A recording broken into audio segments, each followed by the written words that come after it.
This time on the Vital Veda Podcast. If you're using a cell phone, heavy user, a couple of hours a day, you're 3 times more likely in 10 years to get cancer. If you used a laptop on lap 3 to 4 hours, it was not only just the heat, but it was the RF signal that disrupted the mobility of the arm. Welcome to the Vital Veda Podcast. I'm your host, Dylan Smith. I'm an Ayurvedic health practitioner. I'm also a holistic health educator, and I am an electrical being, just like you. Yeah, I'm speaking to you because with me and you, every nerve impulse, every heartbeat, every organ, every cellular signal in our bodies depends on electrical gradients. So when we are in a world saturated with artificial, non-native electromagnetic signals, we must ask ourselves an important question. How do they interact with our cellular energy? How do they interact with our health and biology? And essentially, because these things are inevitable and I like to use them and they're not going anywhere, I don't want to go live in the bush completely full time. So, how do we build robustness so they don't impact our physiology and our health negatively? Can you feel EMF? Can you feel them? Because I can certainly feel them. I put a laptop on your lap with the Wi Fi right on. I think you just need to be a bit present with your body and a bit self-intuitive and sensitive to yourself that you can feel your genitals being fried by a laptop on your lap. Now, the point of this podcast is not to panic. The point of this podcast is to learn to adapt. It's all about adaptability and essentially becoming in a state of awareness where you make your lifestyle, you easily create your lifestyle around EMF in a way that you don't have to worry about it or think about it. You become resilient. Of course, more and more people are becoming hypersensitive to EMF because the power densities are becoming thicker, they're stronger, and there's more and more transmission signals popping up all over the place, which means there's more devices, more towers popping up. So we really got to increase this adaptability. And I'm grateful for our guest to join us on the show. His name is Daniel DeBaun. He's a telecommunications engineer with over 30 years of experience. He's now a leading expert in the mechanics of EMF, including its impact on biology. His background is interesting because he used to work in standards. He used to set standards for large telecommunications industry. He's worked inside the infrastructure that powers modern wireless technology, including overseeing how electromagnetic fields interfere with each other inside testing labs. But over time, his concern shifted towards bringing in a factor into the field of telecommunications and wireless devices that was not there, and that is the interaction between these devices and human biology, the biological effects of long-term exposure to EMF or electromagnetic radiation. This is from everyday devices, laptops, tablets, mobile phones, Wi-Fi routers, microwave oven in your house. He then went on to found Defender Shield, which is probably what I've come across as the best shielding products available, which are designed to reduce EMF exposure from personal electronics. He's also a co-author of the book Radiation Nation, The Fallout of Modern Technology, which talks about EMF awareness and protective strategies. Today, he speaks a lot about EMF. You can find him on so many podcasts.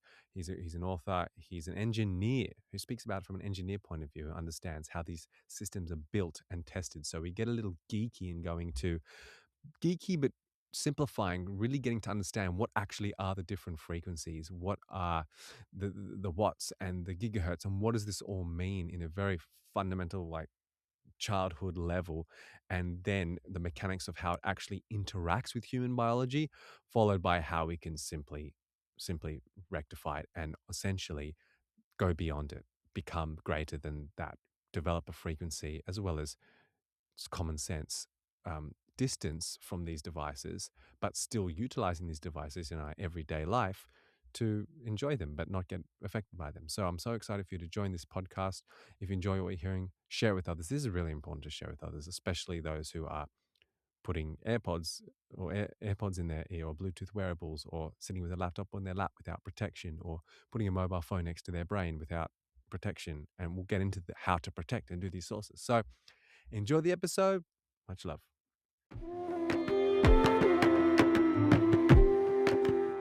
Welcome, Daniel, to the Vital Veda Podcast. I'm so excited for you to be on because it's been a while since we've done an episode on EMF, electromagnetic fields, and particularly we're going to be looking at non-native electromagnetic fields, as we have also done episodes on geomagnetic fields, I think, and the Earth's magnetic field and how we can utilize that to support us. But today we're going to speak about what one of the most pernicious toxins today, which is not getting enough acknowledgement from the general society because it is either invincible to the eye or you don't feel it unless you're hypersensitive. So this is super important. It's really a factor in healing any disease, any health.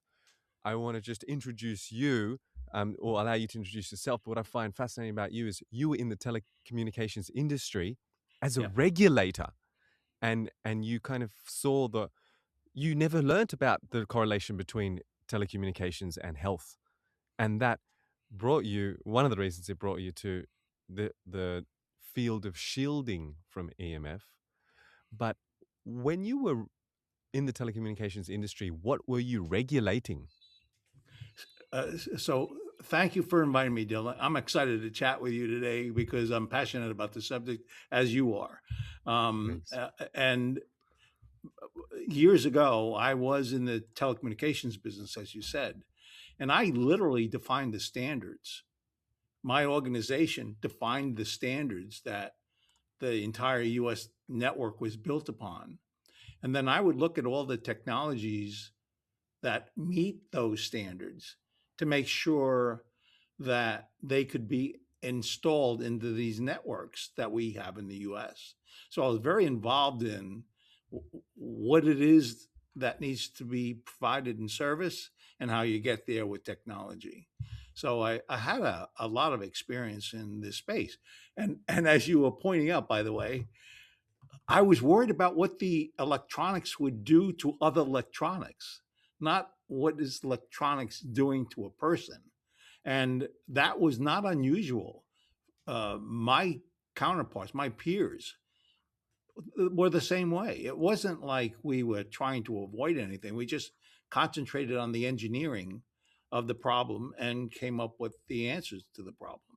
So, ironically, I never had once a conversation about health with anyone, not Mm-hmm. at all. And all the times I was in that industry, and there were and lies actually sort of somewhat where the problem lies. The silos of understanding, the medical community and the technical telecommunications community, they were not talking to each other, and so there was a lot of stuff going on that was important to know about the impact to humans. Yet those who were sort of developing the standards for that didn't have a clue Awesome. because we didn't communicate. I'm so excited towards the end of this episode to talk about where we are at now with the standards, because we have interesting government now in US taking more action towards acknowledging EMF and perhaps implementing it in government standards. Right, yeah. But I'm a skeptic still because it's you have a lobbying industry that's huge, Mhm. and changes in standards uh, move slowly. And I definitely want to talk about it because if you understand what the standard is and where the gaps may be, you can better define how you would like to deal with it in your own personal life. So Mhm. I Yeah. I have a appreciation for understanding it like that. So Before we get into it, I want to just unpack for the audience what exactly is EMF, and to kind of precursor, or to before we go into that, I personally think non-native electromagnetic fields is the new cigarettes. And people think, oh, that's crazy. But when cigarettes were a few decades ago, people didn't think they were bad. We will in 10 years, I have without a doubt that in 10 years, we will be saying, what? You used to put a phone next to your ear, like right next to it? right, And exactly. the cumulative effect is incredible. So people think, come on, like that sounds radical. But let's just unpack what actually is EMF. We know what a microwave oven is. That's kind of one factor that people kind of get. We know X-rays was now we know X-rays. You can't just do them so frequently because they are not good for you. So that's like, I want to go into radio frequencies, ionizing versus non-ionizing radiation. Just give a picture of about the EMFs that we are exposed to regularly: mobile phones, laptops, even microwave ovens in the house, Wi-Fi routers. just a brief, if we can keep it concise, overview. Yeah, hard to be brief about the context of the scope of what you're suggesting, but let's start. So, emissions, electromagnetic radiation emissions, have been around for a very long time. AM radio, FM radio that evolved, all of these things are emissions that are being transmitted into the air, and they're going a distance, and they're being listened to, or you're doing something with the information you're getting from the far end. So it's been around a long time. And then if you think about cell phones, maybe even 20 years ago, when you picked up your cell phone and you called your friend couldn't afford a cell phone. So we really weren't using it very much. And so we wouldn't put it on our head for 2 hours. We'd put it on a head for 2 minutes. It's just the nature of the use. And when the standards were created in the U.S. for the signal of a cell phone, which also comes similarly with a Wi-Fi router and with a laptop, a tablet, all these things emit a transmission that goes somewhere else. What's different now than 20 years ago? We put it against our head. We put it into our pocket. We put it into our back pocket. And all of a sudden, we have all these technologies that are really touching our bodies. Is it a problem? Well, in the case of the US, for example, the standards were over 30 years ago we developed it, and I think in Australia as well. And the standards for us, which I think is also true for Australia, was based on 6-foot males, people who have thick skulls, mature skulls, and a lot of stuff before it goes to the brain. Our standard allowed a signal to go 1 to 2 inches and heat up that area by 2 degrees. 2 degrees. Why is it 2 degrees? Well, it's a microwave oven signal. A microwave is 2.3 gigahertz, and a cell phone is around 1 gigahertz, generally speaking today. Not true with 5G, but and so you have a microwave that you put on your head, and if you're a 6-foot male, maybe it heats up 2 degrees. If you're a child, 6 years old, it goes completely through their head. So the whole use of the standard was 6-foot males over 30 years ago. Dylan, it represents about 3% of the population using cell phones today. Only about 3%. So what happens to the other 98%? Does it enter in 2 degrees? Are we worried about the thermal impact of a signal? Or are we worried about the biological impact? And I think it's kind of like putting in a microwave oven like a nice watery soup, or like a really dense, I don't know, sweet potato compared to the adult is the sweet potato and the baby is the soup. Yeah, exactly. And by the way, it was the water that's between the cells heat up. Right. When you put your microwave on, it heats up and oscillates the cells, and that voila, it's cooked. But interestingly enough, it seems through all the scientific evidence that I've seen over the last 5-10 years, it's all biological impacts, and the biological impacts are far more vast and more debilitating potentially even than a cancer could be that you may have heard associated with it. And so people need to understand that there may be things they want to do to sort of mitigate those high levels of exposure, because in some cases we know a lot about those exposures over time and what the impact of the human body can be. Let's go into that mechanics of how they interact, the biology, because as you said that you just mentioned studies, and some people might say, oh, there's no evidence to show. Yeah. Let's go into how it Actually, actually you, you, affects. you asked me a question before about what does the spectrum look like? Ionized radiation. What is ionized radiation? It is radiation that's powerful enough to take an electron, knock it out of its off orbit, and charge that. Therefore, they call it ionized. And that is well known for impacting the human cell and can be easily cancerous. And that's X rays, that's gamma rays, that's stuff that's really at the higher end of the spectrum. And so I think you're right. Some people think, well, if it's not ionized radiation, then it's not going to bother you. Well, actually, the mechanics are different. Electrons are not knocked out of your orbit, but rather the cell itself fatigues. And there's some things that happen as a result of that fatigue. And if you think about calcium can penetrate the cell, and then there's chemical composition changes that happen within the cell. And that's how you can mutate or DNA damage that cell. So it's a different mechanic that actually works. Works. It's slower, the power levels are less, but nevertheless, over time, it does potentially accumulate for the human body. Right. So the excess of calcium is entering the cell because the cell is becoming vulnerable and permeable. Is that right? And we get the Yeah, increase. it actually literally goes through the membrane of the cell.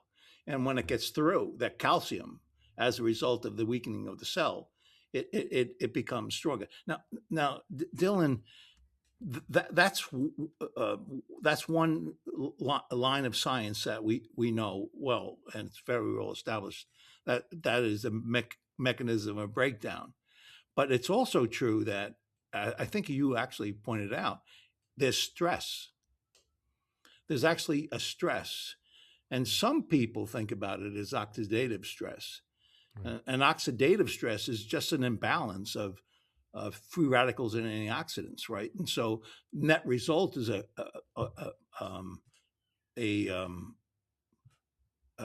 oxygen imbalance that occurs. It's far more complicated than that. If you look at some more of the recent science that talks about the stressors, and the stressors, as you pointed out at the starting point, was associated with a lot of other toxins that can be dangerous to the human body. So when you talk about electromagnetic radiation, at the same time, you can talk about multiple chemical sensitivity and the impacts of chemicals in the air that impact the human body. You can talk about a hammer hitting your arm as an external stressor. Your body is reacting. When you hit your arm with a hammer, you know it. But when you hit your arm with electromagnetic radiation, you don't feel it. And so that's sort of a big difference. But when you get hit with a stressor, whether it be chemical or electromagnetic, the body reacts. It's like if you and I were in the woods and we saw a bear, what would we do? We'd instantly run to protect ourselves. We don't even think about it. That's an automatic response of the human body. Well, that happens to the cell when you talk about a RF signal hitting your human body. It automatically says, you know what, to the cell next to it, I'm not going to talk to you anymore. I'm hurting. And you go into a phase of hurt that won't recover until you take it away. So when you have heavy users of cell phones, that's what happens, right? They don't get better over time.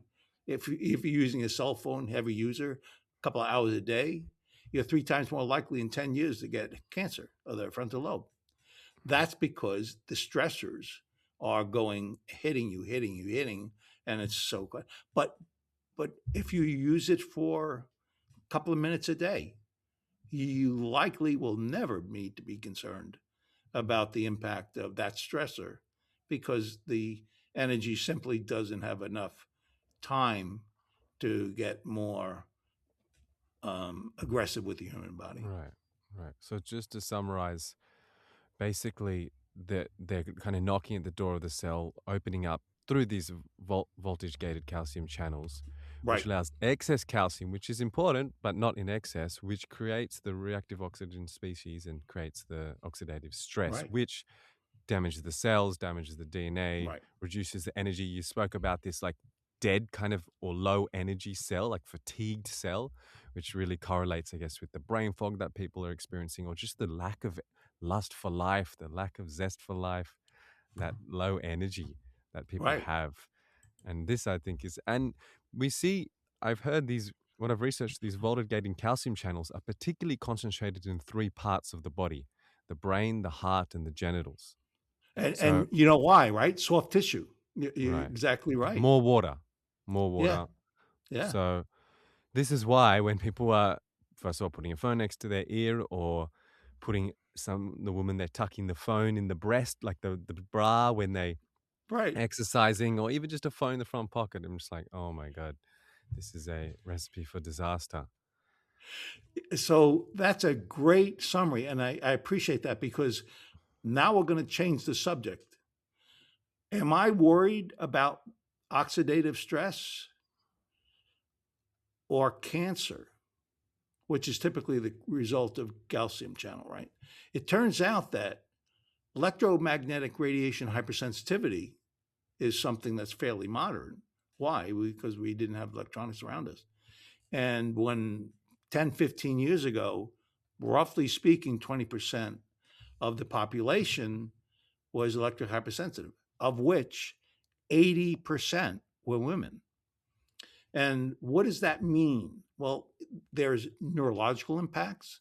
Your eyes can hurt, your ears can ring, you're getting headaches, you have fatigue, you have nausea, you have anxiety, allergy like symptoms. There's a whole host of impacts that occur. And when you go to a doctor and you have a headache, they'll say take 2 aspirin. Your headache, however, could be because you're too close to a router. It's because of an RF signal that's constantly loading your body. Currently, I've actually seen studies recently that show that it's gone from 20 to 50%. So, Mm. and I don't know if that's, I'm reluctant to characterize it as a 50% problem, but I've seen now evidence that suggests Mm. it can be 50%. So to me, it seems like the density of the signals that are around us could be actually increasing body response Right. than not even realizing it. It's interesting for me to hear those figures. I mean, me as a practitioner who sees patients, I wouldn't even say 20%. Or maybe I haven't gone into it in depth enough, but I haven't seen that many hypersensitive patients. But I guess it's a spectrum, right? I did have Yeah, one patient who could not go on an aeroplane because of the EMF, yeah, and she could not yeah, go into certain environments. If she went on the aeroplane, she would have headaches and anxiety, and just her yeah, whole body would tense up. She couldn't do it. It right, was too much for her. But it's right. definitely a thing. I think for me, if I put a phone next to my ear, like I will do it so occasionally. I don't have my earphones, my ear tubes, which I'm wearing now, or I can't use the loudspeaker because maybe I'm out in an environment and I had to Right. take this phone call. I can feel it even Yes. straight away. And if I put a laptop on my lap, not that I do, like, I mean, anyone listening right now, just put a laptop on your lap and just maybe just close your eyes. How can you got to feel it. I think Right. majority, as you said, beyond 50% can just feel that. Yeah, no question. And it's very real. You refer to a clinician. There was a clinician that deals with liquor hypersensitivity. He's an expert in the U.S. on it, and he actually had a patient come into his clinic that was in a wheelchair. It turned out he was working as an electrician in a heavily dense power location, and that electrohypersensitivity that he had was so debilitating, it put him in a wheelchair. Mm. And so, as you pointed out, there are extremes. Maybe you get a headache. Maybe you get tingling a little bit in your fingers when you're typing on a keyboard. Yes, But it's definitely. also true it can be more extreme, and it can have more serious damage that's happening. And in those cases, it takes a very long time to help that patient recover, because as you know, you have to balance Right. those things that are out of balance. Obviously, you're not recovering from exposures. That's nutrition. There's a lot of Mm. other things. Do you have a microbiome that is where it should be? For example, Mhm. we've found that in some of the clinics we work with, they found higher levels of DevC microbiome, Mm. and that actually can be pretty toxic to the human body. But there was elevations that were out of the normal range, and they were also electrohypersensitive. So we consider that a coincidence, not a coincidence, but a correlation. Mm. You mentioned frontal lobe cancer of the brain caused by EMF. What are the figures that, or the minutes a day that people need to be wary of, or kind of keep as a boundary limit? Right. Well, again, when you don't use it a lot, less than an hour or so a day, close to the body, you're probably going to be pretty okay. But I'm going to answer your question from a scientific point of view.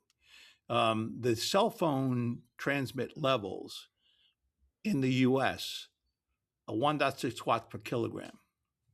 That's in that area, you can produce a signal 1.6 watts. A microwave is 1,000 watts, to give you a contrasting view. But the standard allows 1.6 watts. And a RF signal debilitates the blood-brain barrier. We have a lot of science that shows that it reduces the efficacy of the protection to the frontal lobe. And so we have that action occurring.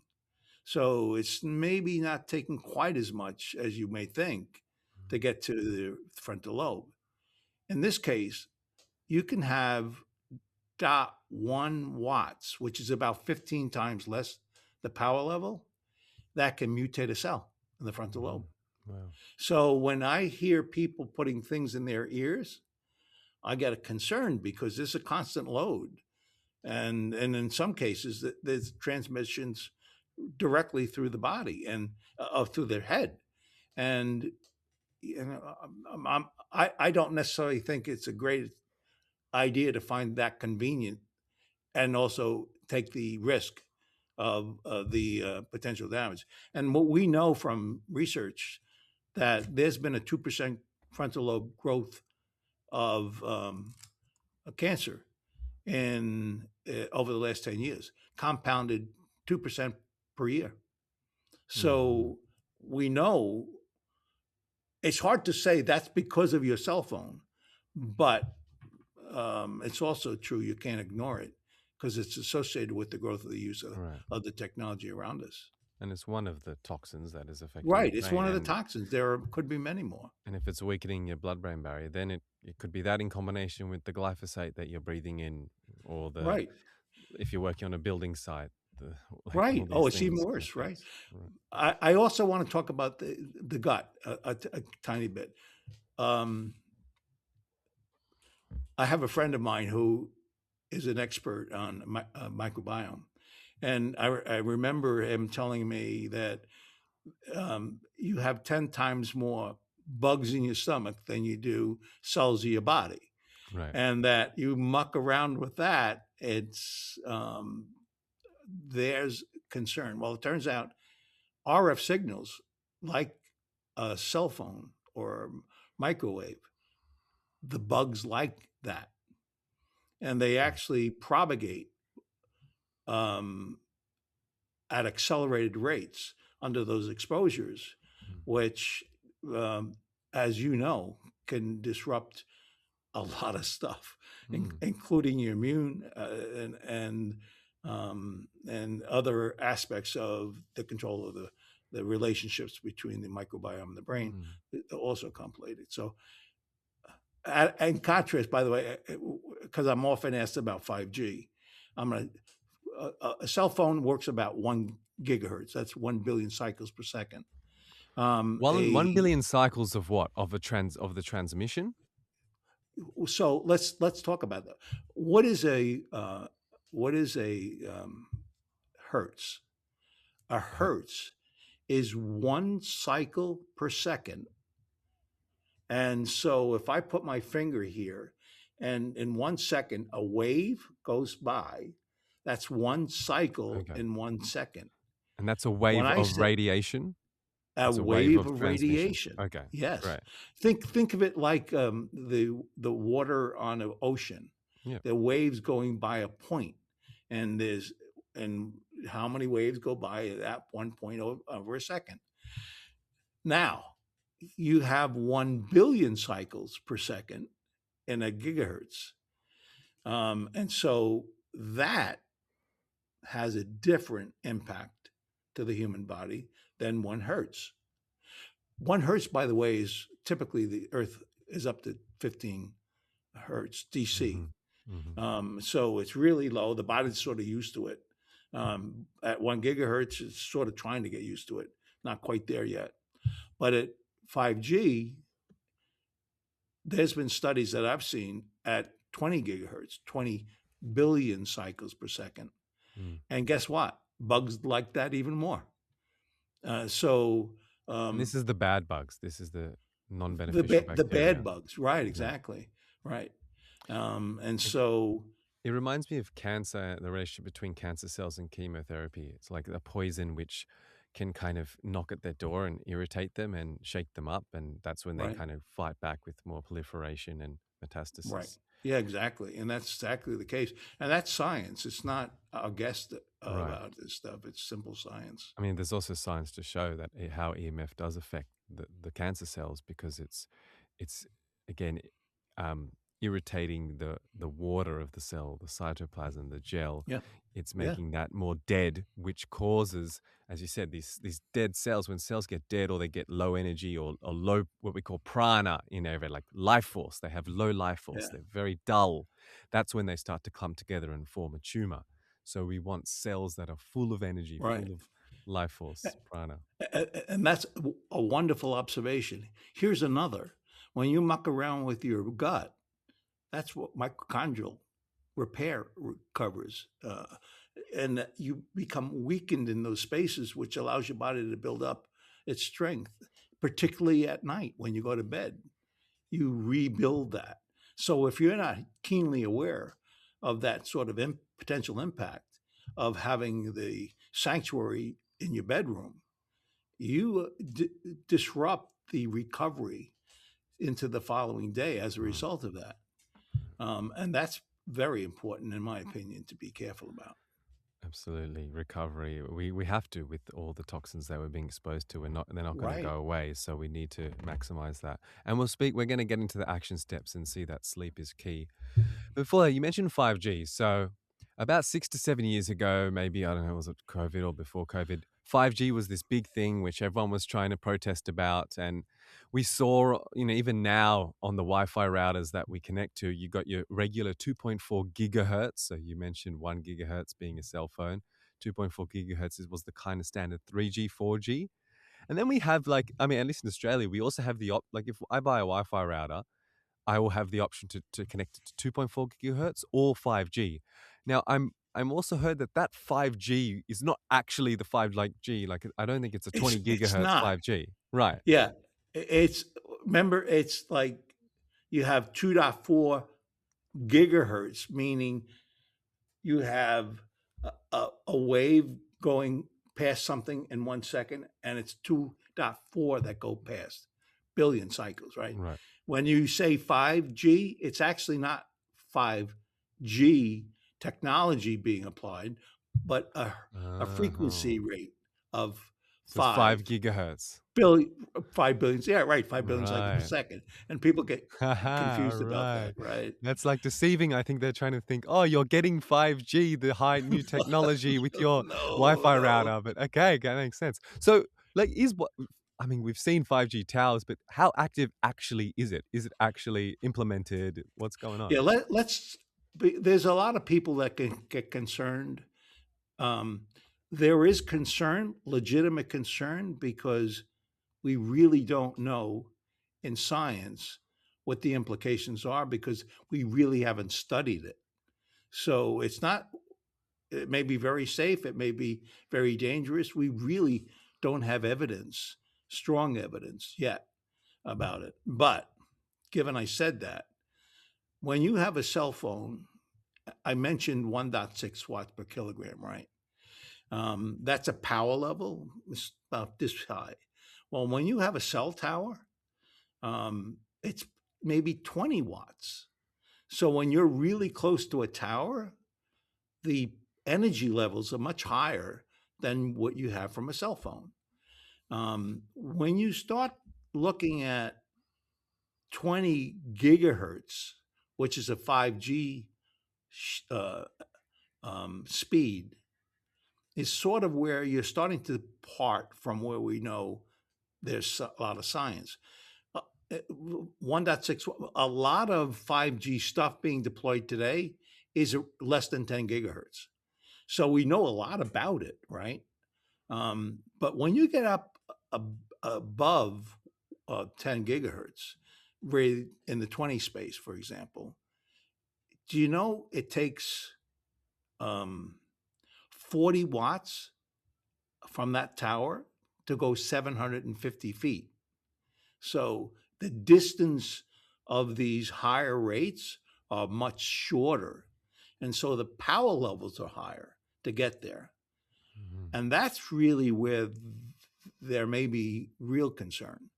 We're introducing levels of power that didn't exist in our local environment. And will that have any effect on humans, men, women, children? I think it may. Mm. And certainly, if you look at the evidence of which we now know about up to 10 gigahertz, it's probably likely there could be Mm. potential concerns. So it's like the 5G is doing this incredibly heavy lifting. It's got so Right, much gigahertz to give, but that's why I can't push too far. And the right, good news about that is it's easier to distance from that right. if you can. Yeah, Um, or don't get the service right. until we know more about it. But if you wanted to, distance yourself, if there's 5G towers or something nearby and you can move away from it or stay away, at least you only have to travel 750 feet Right. rather than Right. You don't have to go far. That's right, right. right. And that's sort of the concern is not just the increased frequency rates, Yeah. but it's also the power levels to Wow. take. Incredible. I mean, when I see 5G towers, or what I think is 5G towers on top of apartment buildings, Yep. I'm just like, come on, like you just do a study on that top floor of the apartment, and definitely you will see disease. And I've heard Yeah. recounts of people. And I think that's an important correlation. It turns out there's likely 20 watts being produced on those, even though they may not be, it's likely true they're below 10 gigahertz. But the power is high in in Right. their environment, and that's what hasn't been in their environment in the past. When I first started studying the science about non native electromagnetic fields in depth, I ran to my Ayurvedic teacher in India with such enthusiasm and almost like revelation like, this is such an important toxin that is creating so much significance in disease. And kind of I had all this excitement and like I just discovered the number one pernicious toxin in the world, which I still truly believe is highly impactful. But his response was kind of, he just brushed me off and he just said, Abhyanga.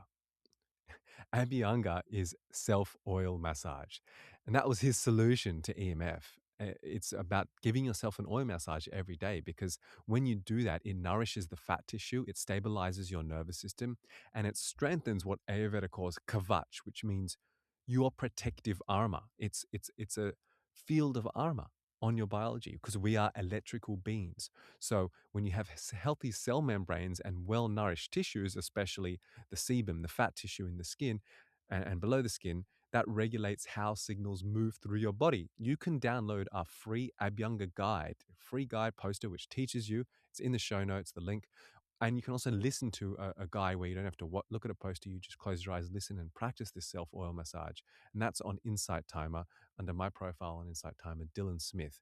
We cover everything from medicated oils to simple kitchen oils you can use to begin your self-oil massage today. If you also want to go deeper into Abhyanga, you can listen to a podcast episode that I did on that, on the Vital Veda podcast episode on Abhyanga. So will you just explain watts? We get the gigahertz. You've explained that. Then the watts is the power coming from that to generate this microwave signal. But how do you measure the watts? Or what can we compare it to? Think of it as a hose. You have a hose, and it can go 10 feet, let's say, 10 yards, whatever it is. But you really wanted to go 50 yards. What do you have to do? You got to put more power into it, more pressure into it to get it farther. That's the same problem with the microwave signals, by the way. How do you get it farther? You have to put more power into it. You got to build more energy into it so it gets farther out. Yeah. And that's where that's where it lies, the potentials for, because your children can be in the front yard with a transmitter at 20 watts that's never been there, and it's only in the first 10 to 20 feet it's been from the tower, the small cell site they call it. And I'm concerned about those kinds of exposures long term for kids, because we just don't know about it. And you would, as an engineer, predict that potentially can be problems, but we just haven't documented those problems. That watts is not a microwave signal. That's just a different type of... Actually, that's a good point. I'm glad you said microwave. I mentioned you get 1,000-watt microwave ovens. Mm-hmm. That allows you to cook it really fast. Right. If it was like 1 watt or 1.6 watts, it'd take you all day to cook it. Mm. So they jack it up, the power that's being transmitted into the meat, and that's how they cook it, because they put more power into it. Mm. But the frequencies that are coming from the watt energy, rather than the actual magnetic field that it's producing, it's not RF, right? The microwave is 2.3 gigahertz. Right. And your Wi-Fi, as you know, is 2.4 gigahertz. Mm-hmm. They're the almost identical frequency rate. Yep. The difference is the power level that's being transmitted at. Right. So what is a natural power level for people to be exposed to? Do we have any reference point or any kind of power level in nature? No. We have... I'm going to answer that in a moment. I want to talk about... We've talked about RF signals. We've talked about microwave signals. We haven't talked about blue light. Light is on an EMF spectrum, electromagnetic radiation spectrum. It's in between the microwave and the ionized radiation X-ray. And it is electromagnetic radiation. What prompted me to think about this was the question you asked me, what's in natural? Well, light is natural, and it's electromagnetic radiation. What's the difference? Well, the energy level is different. Mm-hmm. The power is more. Interesting. From our device. When you're looking at a screen, you're actually more energy that's in the blue spectrum, and there's the white and the red and everything else spectrum that's in part of that view. But the blue is at the high end of the spectrum, which has more power, and that influences the macula, a bunch of other things, and we'll talk about that if you'd like. But that's natural in the earth and sun, but it's not at the power levels that are being used delivering from your screens. Right. And that is a big deal. And I know we're going to talk about this, but when the blue light component is the part that influences the cryptochrome protein in the back of the eye. And so when it's sunlight, the cryptochrome says, hey, I see lights up, so I don't have to turn them off. And then the sun goes down and turns off. Then what happens? Well, natural body stuff goes on where you start generating melatonin in the human body and other functions that occur. So you're impeding the natural process when you're looking at a monitor an hour before you go to bed. And so your whole circadian rhythm is being disrupted as a result of you not maybe going to sleep quickly enough. It's all because of the blue light, which is damaging to the macula of the eye. Yes. It's, when you talk about the macular degeneration and the optic nerve and these things, in Ayurveda, we kind of simplify these frequencies into various things. One of the things is that it kind of dries up the system. It dries up the cell. As I said, it makes that cell fatigue. It takes the prana, the life force, out of the water component, right, the cytoplasm. Yeah. And of course, the number one, macular degeneration is a big epidemic. I actually treat it a lot in my clinic. And one of the main reasons is dryness.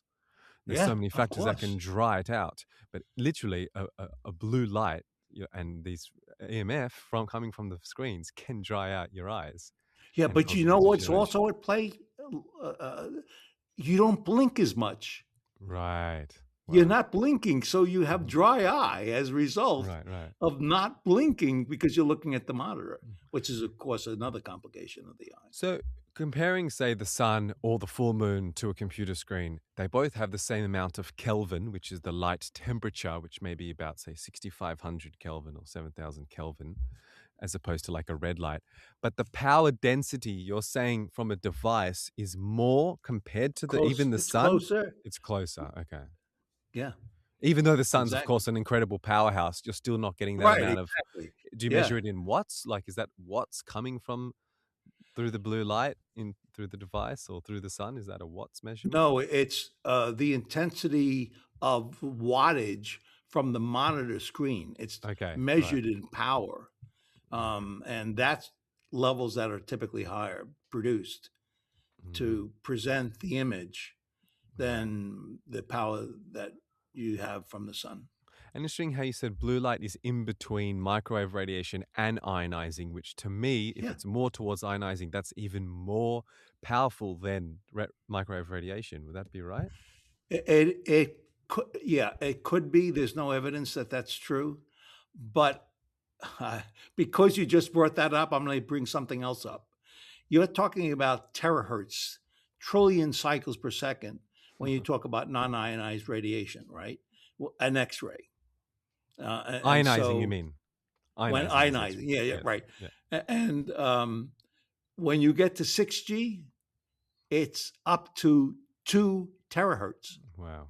Jeez. So you're actually starting to go into the ionized space. Wow. And so it's interesting. And just for those who don't, I'll tell a story. I met a friend who works in growing medical cannabis, and he does it all through government regulation in Australia. So he has to put once they've grown the cannabis, they put it into like a cage, like a room, and close the door, and they blast it with ionizing radiation, and they can't be in that room. So they're like pulverizing this plant and losing all the prana. So, and people know, like sometimes the x-rays, you have to go out of the room, the sonographer has to leave. That's the ionizing. It's so powerful. So when they're doing I tell the story, you went to a dentist and they put a piece of lead plate on top of you. You don't know it's a lead plate. and they run out of the room and then they push the button. There's a real reason they don't stay in that room Right. because of the exposures. I have a question which is probably on many people's mind. What do you think about these new Rapiscan airport scanners, the ones where you kind of stand and lift your arms out to the side and Oh, your legs to the side? well, they were far more dangerous 10 years ago. Right. They're actually using RF to do that at lower power levels. And they're not quite instantaneous, but they're short intervals. They probably tend to be more relatively safer than what's been used in the past and not that dangerous. But Right. I know, like, when I can avoid it, I do. I don't Right. want that cumulative impact. I've done a bit of research and it shows that they're lower exposure than holding a mobile phone to your head. And it does always the staff, my wife, she always says, pat me down. I'm all right. I just go. I can't be bothered. But, Right. they always, whenever my wife's like, they're like, what? Like, it's very, very low because they must get it a lot. It's a bit of a trend as well on kind of Instagram. People are showing how they're getting pat down. I think it's a good thing. It's good awareness, I but do too. I agree with that. I don't think they're that bad. But they, as you said, they're They're not. They non-ionizing used and to be pretty right. serious. Not only that, but when you talk about these kinds of things that are constantly in use, it should be calibrated every year.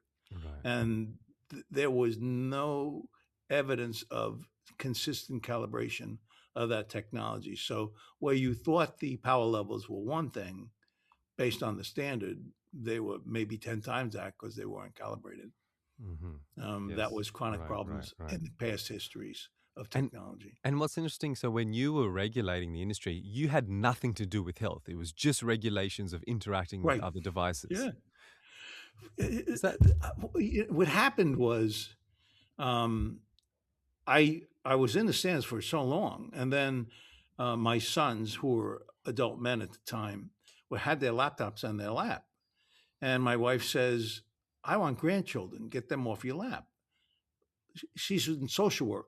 She had nothing to do with technology, and I said, "No, the power levels are too low. Why would you worry about it?" And so I looked, and this is close to 20 years ago. I looked, and even back then, we knew that if you used a laptop on lap 3 to 4 hours, it was not only just the heat, but it was the RF signal that disrupted the mobility of the sperm. And and as you pointed out before, it's like, why didn't I know that? Science wasn't bridging to technology, and I never knew that. Just like smoking had a Mhm. lot of research 50 years ago that said there's a direct correlation link between cancer and smoking. But I smoked cigarettes because I thought I was a big man. I had no idea I was killing myself when I did Right. it. Exactly. And as I said, the voltage-gated calcium channels are concentrated in the genital area, and Right, there is an absolute epidemic of infertility in men and right. sperm loss, loss of motility and count. And without a doubt, there's many factors, but I don't think without a doubt, I would say the main reason, or at least one of the main reasons for that, is having a phone in your pocket more Yep. so, and also laptop on lap, but people have phone in their pockets more. Yeah, interesting you brought that up, Dylan. I wrote a book on this subject, like Radiation Nation. It was a book that at that time it was written was a little over 5 years ago.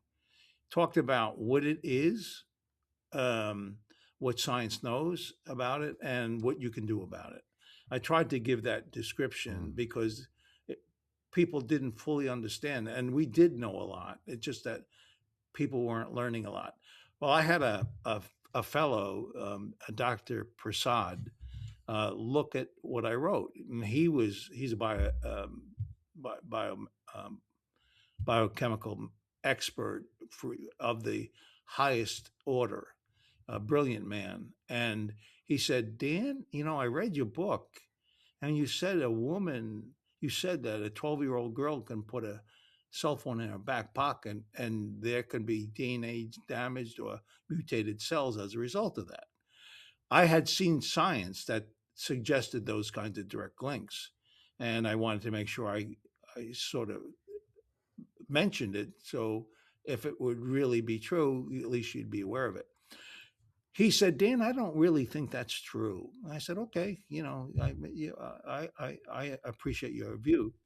A couple of years later, he calls me up and he said, I had a woman come into my office and she had two forms of cancer in a stillborn child.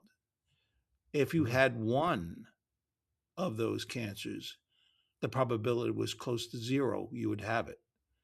Having two was a technical impossibility. And he said, Dan, you may be right, that we're actually starting to see um, impacts from people having technology close to them. Right. In fact, correlated to that is there was a research in San Diego, I don't know, about 7, 8 years ago. A doctor gave everyone a meter that were pregnant, and he monitored them in the first trimester. And what he found was you were 3 times more likely to have a miscarriage in heavily exposed RF space. And so there was an implication where there was an external stressor having a real impact to the women in the environment they lived in. Right.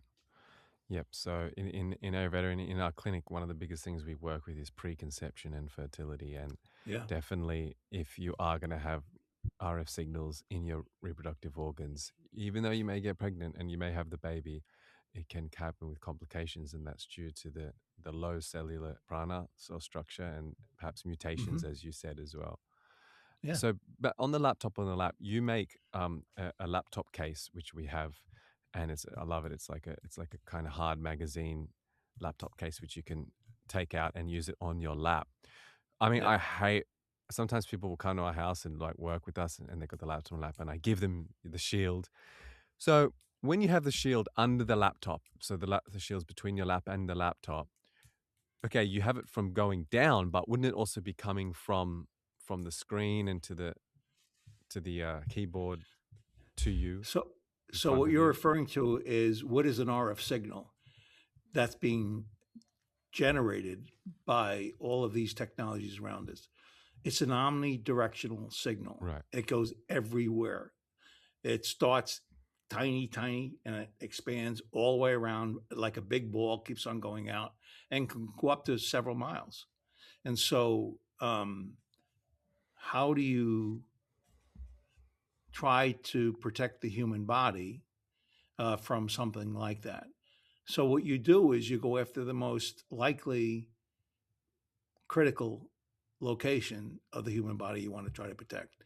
And that's where there's direct contact. And we haven't talked about this, but distance, as you move away a little bit from the distance of a little bit makes a big deal difference to the exposure. And so we try to deal with that, deal with the closest Right. exposure, and then protect that. And with the rest, with some where you can't modify the signal, deal with that as a danger, but you can't fix it, because if you fixed it, you couldn't call your friends, you couldn't use your Wi-Fi, it wouldn't work. Right. So we go after the most important No, parts. that's good. Learning to feel your own pulse is one of the most powerful skills you can develop in a high signal world. The radial pulse on your wrist reflects your inner state, your nervous system, your emotional tone, your vitality. It shifts with stress, sleep, lifestyle, season, environmental load, and so many other stimuli. Pulse diagnosis in Ayurveda is the king of diagnostic methods. It is the greatest examination method to gain a great deep insight into the human physiology. Over the years, I've felt clear observations and differences in the pulses of patients undergoing radiation therapy, for example, as well as in people who experience periods of heavy electromagnetic exposure. I remember touring Australia with my teacher from India, and we were feeling the pulse of hundreds of patients. And sometimes he would ask the patient whether they lived near a hospital or a police station, or because these had very heavy transmission energies from these stations with the radios they use. So the pulse would show this, and they would be like, yeah, the hospital is across the road from me. So self pulse is not only about diagnosing, it's actually primarily about getting to know yourself on a deeper level. When awareness increases of yourself, regulation follows. This awareness, this self-balancing effect happens. The body settles. Stress is released through just feeling your pulse. It creates a space for your internal terrain to become more stable and balanced, even in a high signal world. So I love to bring this self-pulse practice into this topic of non-native electromagnetic frequencies because it is such a simple, free tool which you can use just to feel your pulse. And we've created an Ayurveda introductory self-pulse course with my teachers, Dr. J.R. Raju, as well as Vaidya Harsha Raju, who are regarded as many by the world's foremost masters of pulse diagnosis. And you'll find a link to those pulse videos, which simply teaches you. It's very, very easy, and that's in the show notes. And I hope you enjoy to feel your pulse and tap into a much more pure and high vibration electromagnetic field within yourself. Now, when we get into the kind of action steps to take, we know it's dangerous to protect yourself. As Daniel just said, distance is key. Like, this is a fundamental law of physics. The greater the distance, the lower power density and biological Right. harm. And that is so important.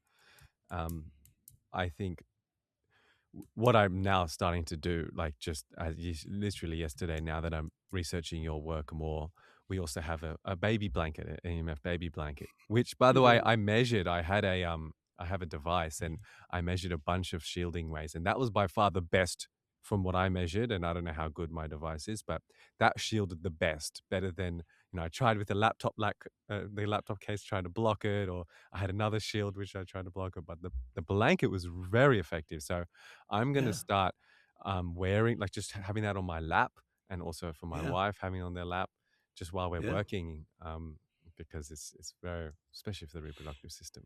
Yeah. As a side note, we actually have shielding that shields up to 2.2 gigahertz. Wow. Excuse me. 2.2 gigahertz. And we couldn't find laboratories to test our stuff. We had to go to the Air Force in the US that Right. had testing equipment because it's so high. But we try to create the highest quality shielding you can possibly have to have it most protective. Right. And that's part of what we started right from the very beginning. We're not going to create stuff that sort of does what we want it to do. We're going to try to be the best at it. So we've also got your phone case, Defender Yep. Shield phone case. So that is that blocking the radiation from the front of the phone and the back of the phone as well? No, not the back, just the front. Okay. The screen Where side. is on the you close? Right. You close here. You close it. You open it up. You're working. You Okay. close it and you put it on. This is where the shielding is. Right. Why? Because you can't go to a tower if you shielded the back. Right. So you're protecting that. Okay. And by the way, because it's omnidirectional, when you're really close to a transmission, when you're really close, almost the imaginary wall that occurs at that, and it will ultimately go around, but typically away from the body when it does. So if you're having the phone in the pocket with your case, it's better to have the screen side touching your body. Right. Exactly. Okay. Exactly. Exactly. That's okay. Honestly, I'm very much into EMF and devices, but I think the best device I've ever experienced is air tubes. And were you the innovator of air tubes? Because now many companies make it, but you innovated that. I did because you can. The best is nothing. And right, of course. And there was technology that reduced the levels, and that was good. But I knew from experience, even the lowest of levels can really be influential in the body that's using the device.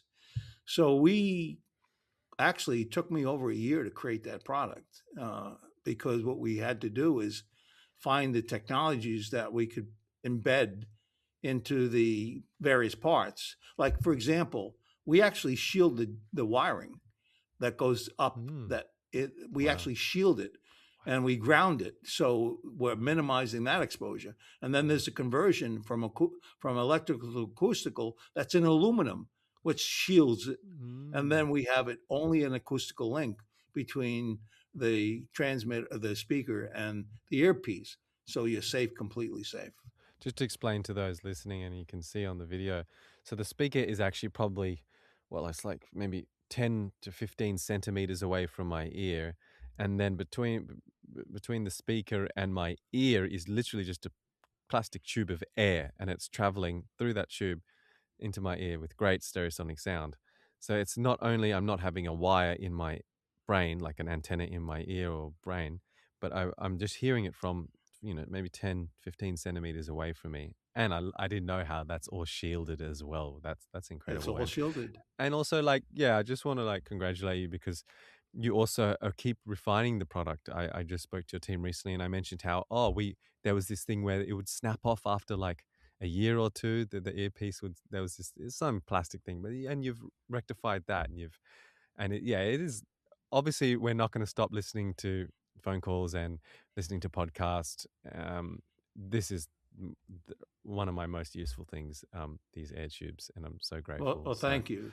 It's Yeah, it and feels so they're safe. high fidelity, right? It was like I don't want something that diminishes the tone. No, So the chambers were actually specifically designed chambers to create the acoustics that you were looking for, to create the highest fidelity we could. yes, yeah, no, it's Of great course, no one sound. looks at that, but what they can hear it when you talk. So It's great sound. So just again, we've spoken about it in the podcast, but distance is key.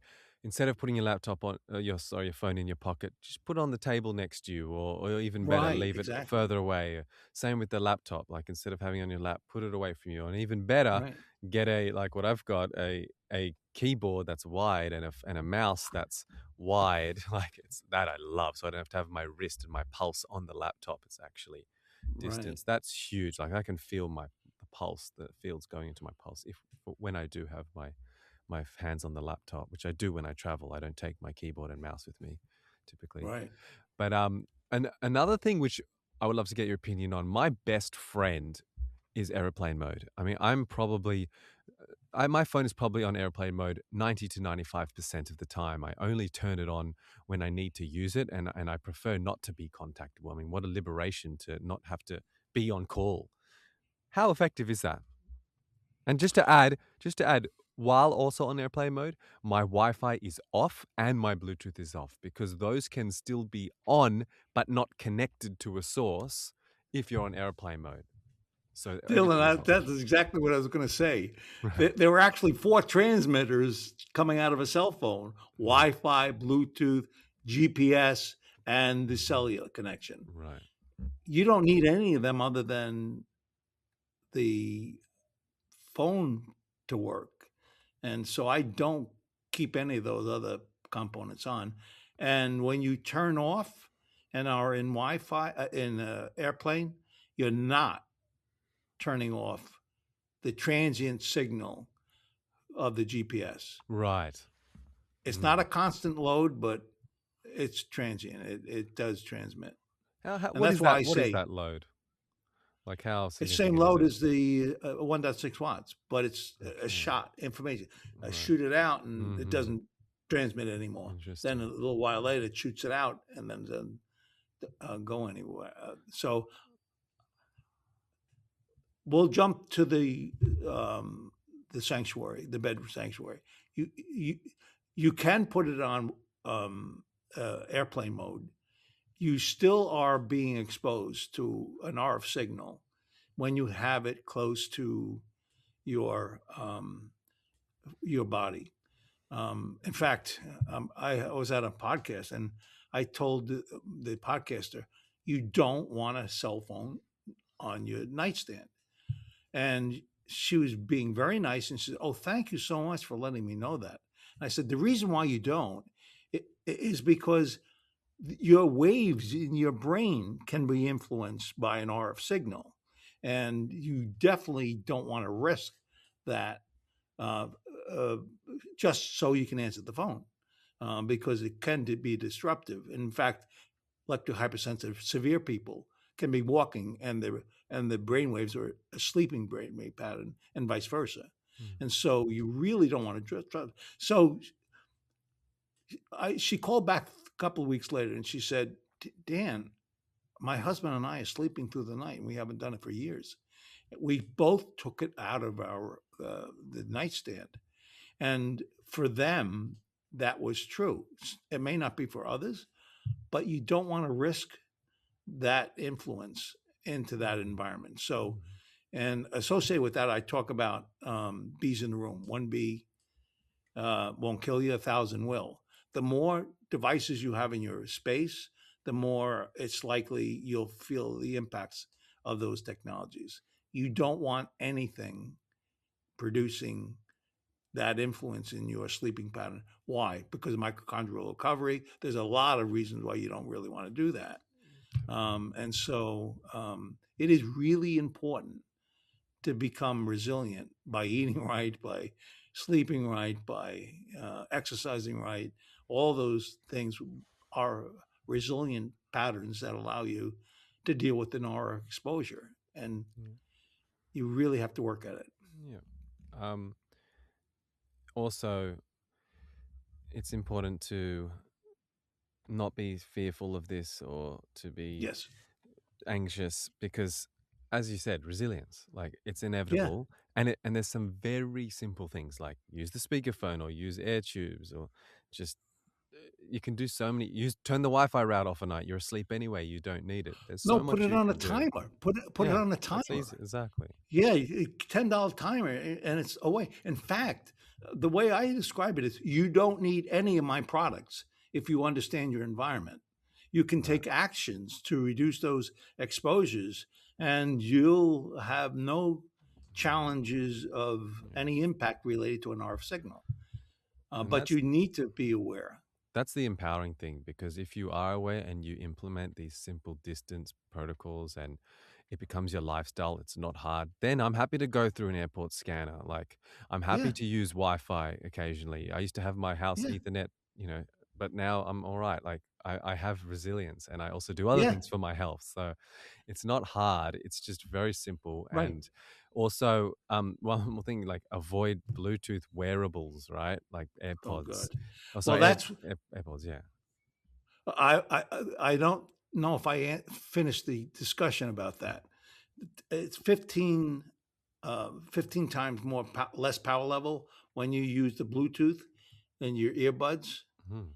and it's 0.1 watts can influence a DNA cell, the mutated cell, and so you don't want, in my opinion, to be using Bluetooth there or for any device you want to use to monitor your body, even for that matter. If there's a constant load, an RF signal, 2.3 gigahertz from a Wi Fi or a Bluetooth, if you can avoid that, it's just removing the potential Right. stressor of the human body. Did you say Bluetooth is 15 times less power density?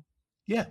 Okay. But what I think, so then why is it everyone says it's so much worse than, for example, wired headphones? Is it, I see it as the pulsing, like to have an intense Oh, and then the pulsating actually, magnetic fields. Dylan, that's one of the sort of important parts about the digital technology today.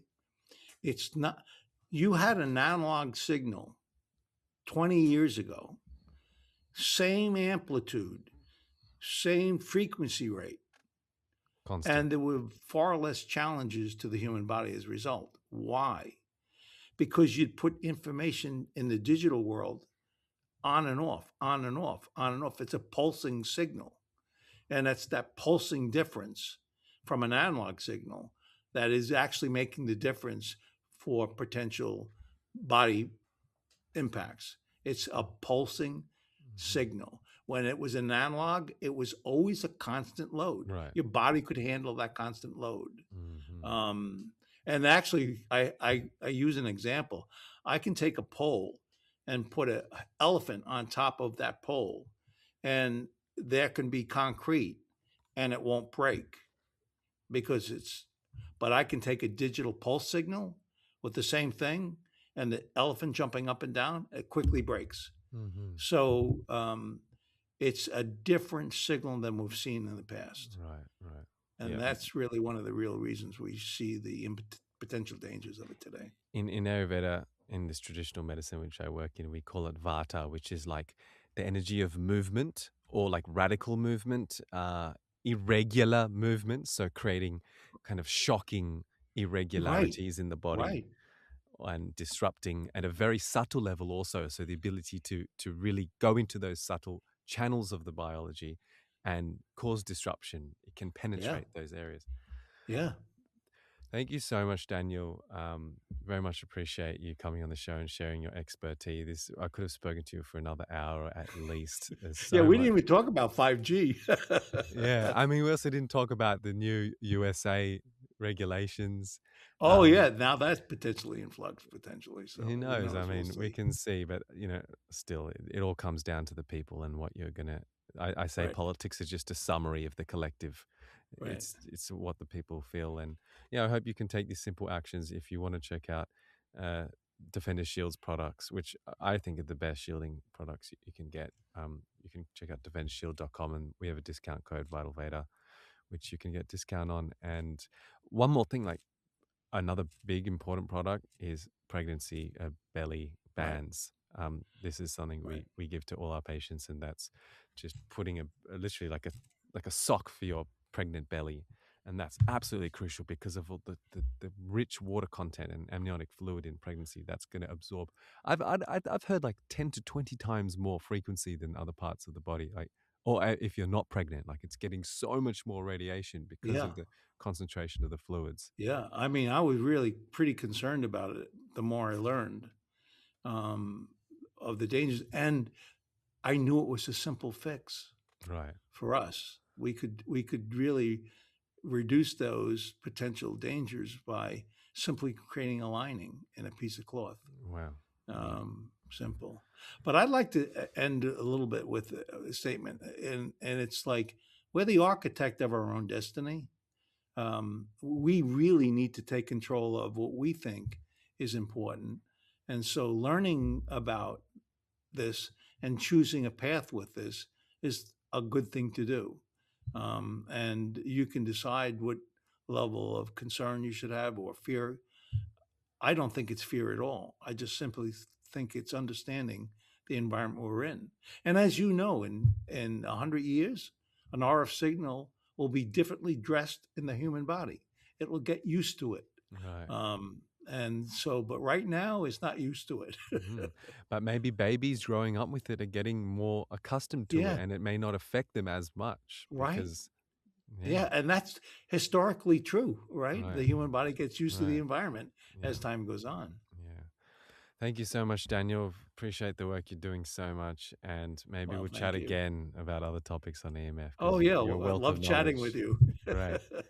Okay. Thank you. Yeah. And thank you so much for inviting me. I really do appreciate it. Thank you. Because you seem as passionate as I am. Yes.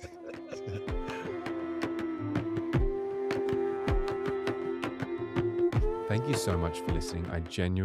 I'm grateful for you joining this episode and sticking till the end, because this is such important information.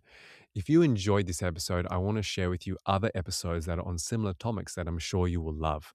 First of all is episode number 19 of the Vital Veda podcast. It's called EMF, 5G, and Building Biology.